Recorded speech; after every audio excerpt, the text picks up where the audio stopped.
আহ, জাপানে এক ব্যবসায়ী ছিলেন আর কি, বড় ব্যবসায়ী। তার তার প্রচুর টাকা।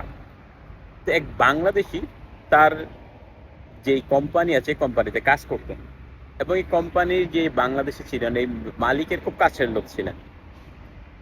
তো এই মালিক দেখে যে যে বাংলাদেশে যিনি কাজ করতেন তিনি 3 বছর কাজ করেন ওখানে, দেখেন যে তিনি একই জামা দীর্ঘদিন পরতেছেন।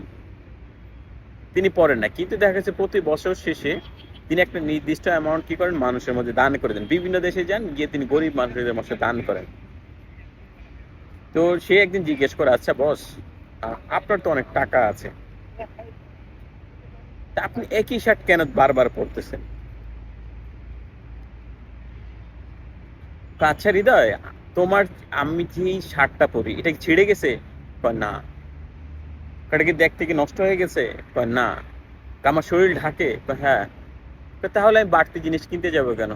আমার তো সুখ দরকার, মনে আনন্দ দরকার। আমি মানুষের জন্য করি, সেটাতে আমি আনন্দ পাই। তো আসলে সুখ পেয়েছে এখানে, আপনি যখন অন্যের জন্য করবেন তখন আপনার সুখ পান হবে, সুখ পাবেন। তো বিদেশিরা এটাই করে আর কি, যে ইনকাম করে, কাজ করে, সে ভালো থাকার জন্য কাজ করে। মানুষ সে কাজ করে, যে টাকা নেই সেটা নিয়ে গরিব দুঃখী বিভিন্ন দেশকে দান করে। এই অবস্থা। সুখ হচ্ছে মানে আপনার অন্যের কাজ অন্যের জন্য করে, যখন করবেন যখন, তখন আপনি শান্তি পাবেন। আপনার জন্য ভালো লাগবে, অন্যের জন্য করে তখন আপনার ভালো লাগবে।